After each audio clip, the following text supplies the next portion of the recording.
पता नहीं, हाँ अमेरिका वाला डिस्पोजल ही गलत दे दिया।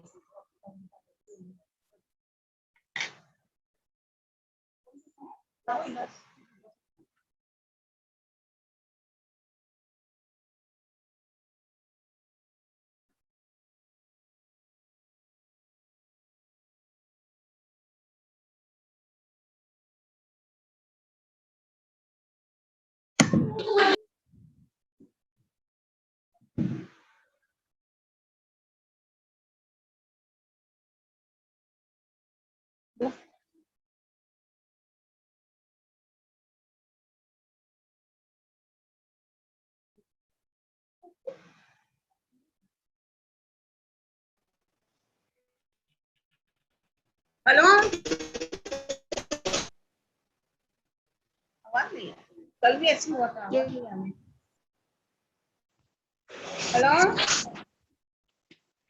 Hello ma'am, good morning. आ रही है।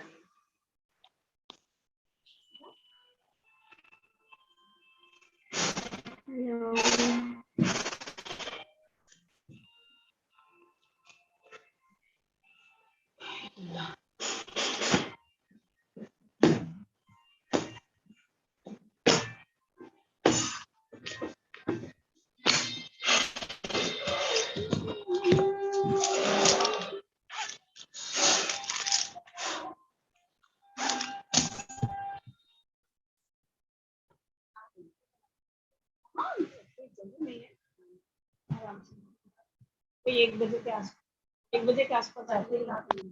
हाँ, जब भी जाने को मिले टाइम।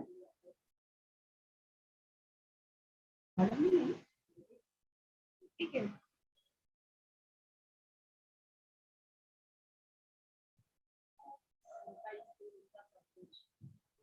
अभी आए।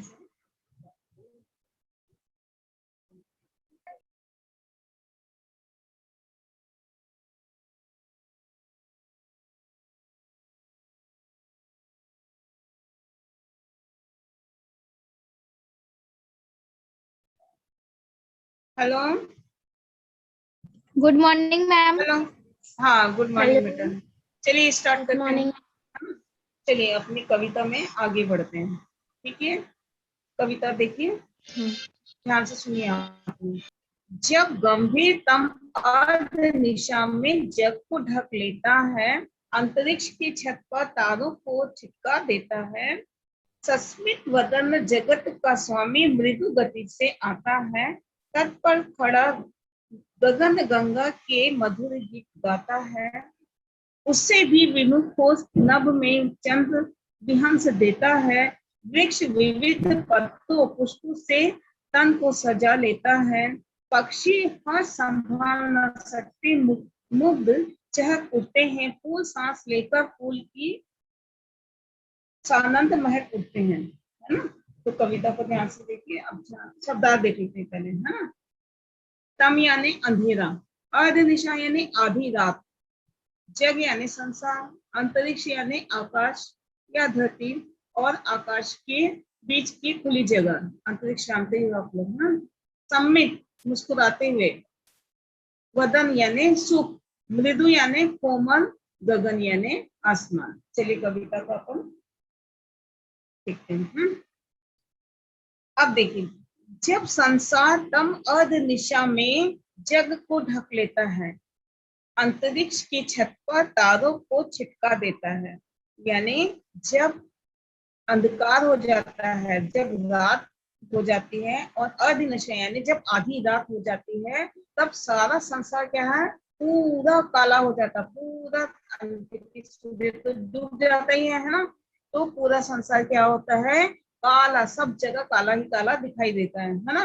तो अंतरिक्ष की छत पर तारों को टिमटिमा देता है, तब क्या करता है, जो ईश्वर है वो क्या कर देता है, खुशी खुशी तारों को क्या कर देता है, आकाशगंगा में बिखेर देता है। यानी तारे कैसे होते हैं, रात्रि में आप लोग देखे खूब टिमटिमाते रहते हैं तारे, है ना।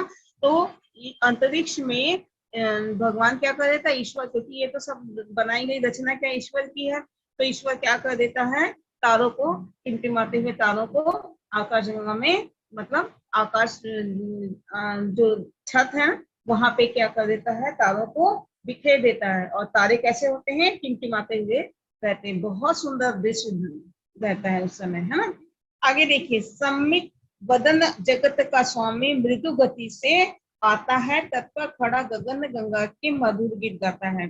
तब क्या कर देता है, जो जिस ईश्वर ने ये संसार को बनाया है, तब वो क्या कर देता है, ईश्वर धीरे धीरे मुस्कुराते हुए क्या कर देता है, आकाशगंगा में क्या करता था, उसके तट पर खड़े होकर वो खुशी खुशी क्या है, मंद मंद धीरे धीरे वो क्या कर देता है, प्रेम से गीत गाने लगता है।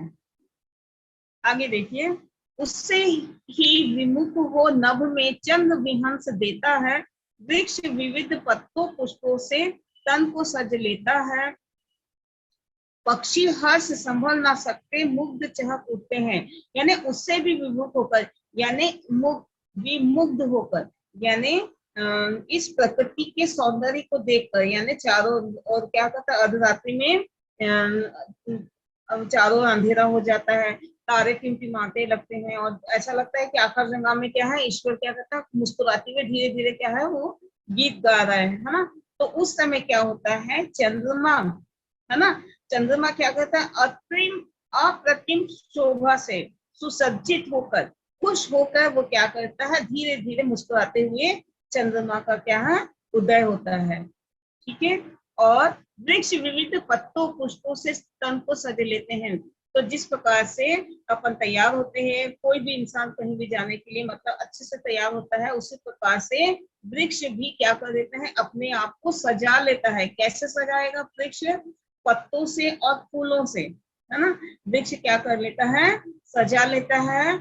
और इस सुंदरता को देखकर, प्रकृति के इस सौंदर्य को देखकर पक्षी क्या कर देते हैं, इस खुशी को क्या कर देते हैं, संभाल नहीं पाते हैं और खुशी खुशी क्या कर देते हैं, चहचहाने लगते हैं, खुद जोर जोर से क्या है, चहचहाने लगते हैं। आप लोग जब देखते होंगे सुबह सुबह जब आप, तो पक्षी क्या कर रहे हैं, जोर जोर से चहचहाने लगते हैं, है ना। तो हाँ, फूल सांस लेकर सुख से आनंद महक उठते हैं। तो इस प्रकार से चारों ओर क्या है, सुंदरता का माहौल हो जाता है। बहुत प्रकृति इतनी सुंदर हो जाती है, आसमान में तारे टिमटिमाते हैं और ईश्वर क्या कर रहा है, खुश अपने द्वारा रचित रचना को देख के क्या होता है, बहुत खुश होता है। और वो क्या कर देता है, जब अपन खुश होते हैं तो अपन भी क्या धीरे धीरे मतलब मुस्कुराते हुए गाना गाते हैं, मंद मंद, है ना। तो ऐसे ही ईश्वर भी क्या है, धीरे धीरे क्या है, खुश होकर वो अपनी बनाई रचना को देखकर खुश होकर गाना गाने लगता है। और उसके बाद में चंद्रमा भी क्या है, खुश होकर क्या है, धीरे धीरे क्या है, निकल आता है खुश होकर। हाँ, पक्षी भी क्या कर देते हैं, चहचहाने लगते हैं।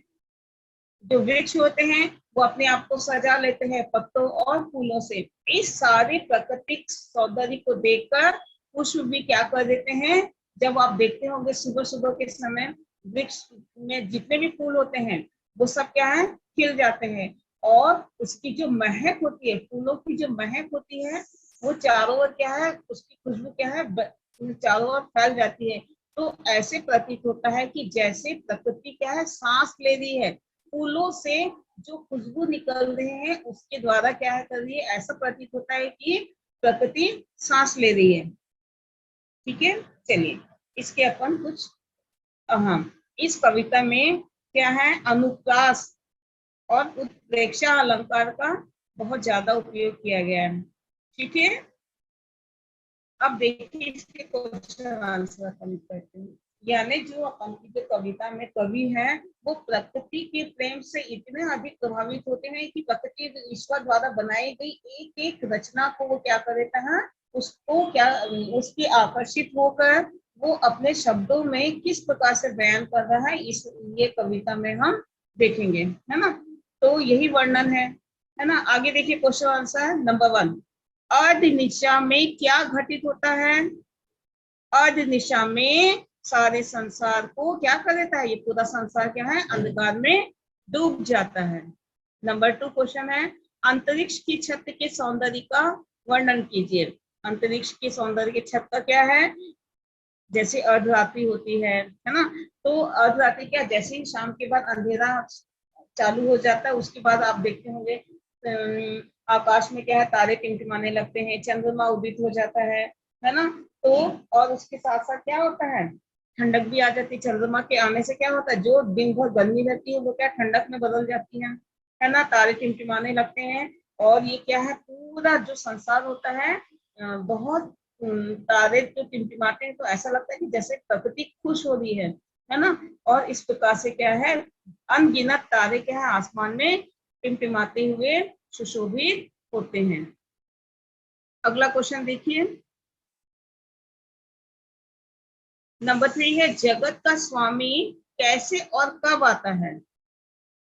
जगत का स्वामी कब और कैसे आता है, जब रात में अर्धरात्रि में तारे टिमटिमाते हैं, उस समय जो मृदुल गति से मुस्कुराते हुए संसार को बनाने वाला ईश्वर क्या होता है, उस प्रकट होता है, मतलब आता है। और वो क्या मधुर आकाशगंगा में तट पर खड़े होकर, मतलब आकाशगंगा में क्या करता है, मधुर स्वर में धीरे धीरे वो गाना गाता है।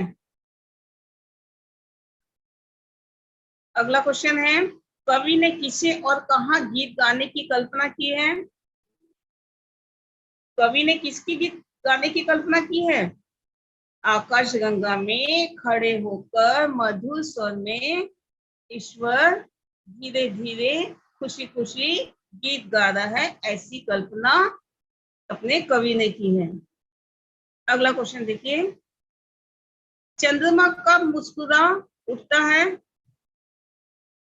जब चारों ओर खूब अंधेरा छा जाता है और तारे टिमटिमाने लगते हैं, तब क्या होता है, प्रकृति के प्रेम से खुश होकर, है ना, प्रकृति के प्रेम से खुश होकर नायिका, प्रकृति रूपी नायिका को, मतलब जो चंद्रमा है वो क्या है, प्रकृति के सौंदर्य को देखकर धीरे से क्या है, मुस्कुराते हुए उदित होता है।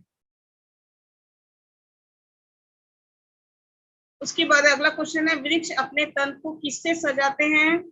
वृक्ष अपने तन को फूलों और पत्तों से सजाते हैं। अगला क्वेश्चन देखिए, पक्षियों का हर्ष कब संभाले नहीं संभलता है,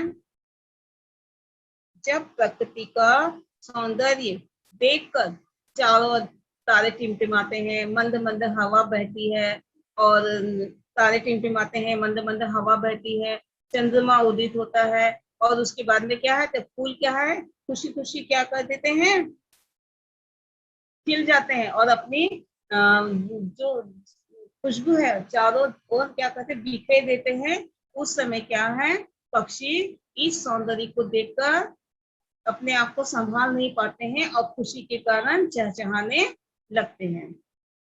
अगला क्वेश्चन है, फूलों की कैसी प्रतिक्रिया का एहसास कवि को होता है। फूल अपूर्व सौंदर्य और सुगंध से क्या होते हैं, काफी भरपूर होते हैं, बहुत ज्यादा खुशबू होती है फूलों में, है ना। तो उसका कवि जो कल्पना करते हैं वो ऐसे कवि कल्पना करते हैं कि प्रकृति फूलों की खुशबू के द्वारा वो क्या कर रही है, सांस ले रही है। ठीक है। अब देखिए अगली आगे कविता में अपन बढ़ते हैं।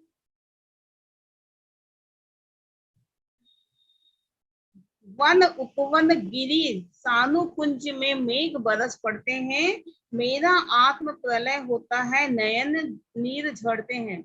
यानी जब, अच्छा आगे पढ़ते हैं, पड़ो लहर तट दिशा, तरु गिरी नभ किरण जलद पर प्यार, लिखी हुई यह मधुर कहानी विश्व विमोहनकारी, कैसी मधुर मनोहर उज्जवल है यह प्रेम कहानी, जीव में है अक्षर बन इसके बनु विश्व की जान वाणी, स्थिर पवित्र आनंद प्रवाहित सदा शांति सुखकर है, आहा प्रेम का राज्य परम सुख अति शय सुंदर है ना। तो इसके शब्दार्थ अपन देखते हैं, उपवन यानी बगीचा, गिरी यानी पहाड़, सानु यानी समतल भूमि, कुंज यानी वनस्पति के झुरमुट, आत्मपला यानी स्वयं को भूल जाना, नयनती यानी अश्रु धारा, आंखों से बहने वाले आंसुओं की धारा, विश्व विमोहनकारी, संसार को मुग्ध करने वाली, उज्जवल यानी पवित्र, वाणी यानी वाणी, सुखकर यानी सुखदायी, अतिशय यानी अत्यधिक।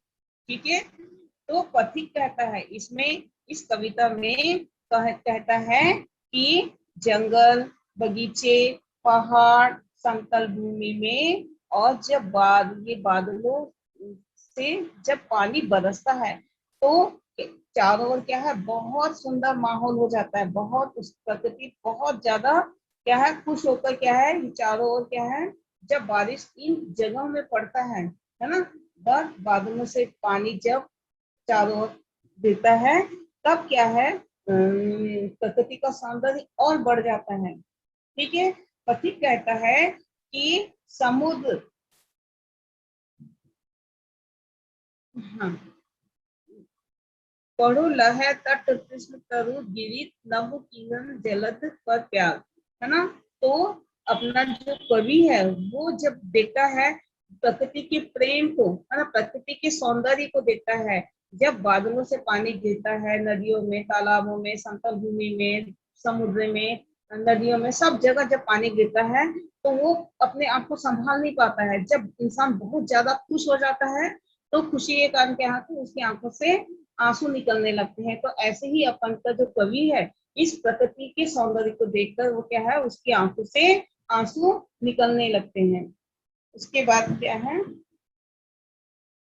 लिखी हुई यह मधुर कहानी विश्व विमोहनकारी, कैसे मधुर मनोहर उज्जवल है यह प्रेम कहानी, जी में है अक्षर बन इसके बनो विश्व की बानी, स्थिर पवित्र आनंद प्रवाही सदा शांति सुख कर, है ना। यानी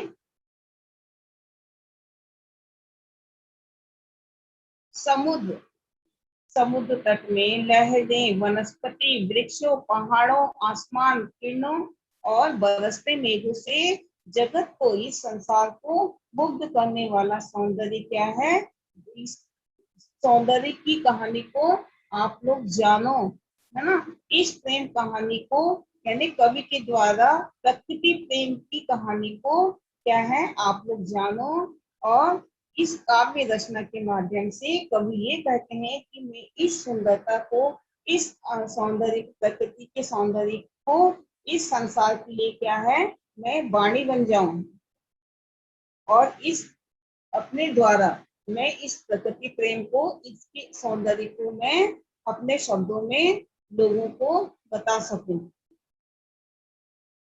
इससे पवित्र आनंद कवि सदा शांति सुख कर, आह प्रेम का राज्य परम सुख अतिशय सुंदर है। कवि कहते हैं कि इस प्रकृति सौंदर्य में पवित्र शांति मन, शांति स्वरूप सुखदायी आनंद सदा क्या है, प्रवाहित रहता है।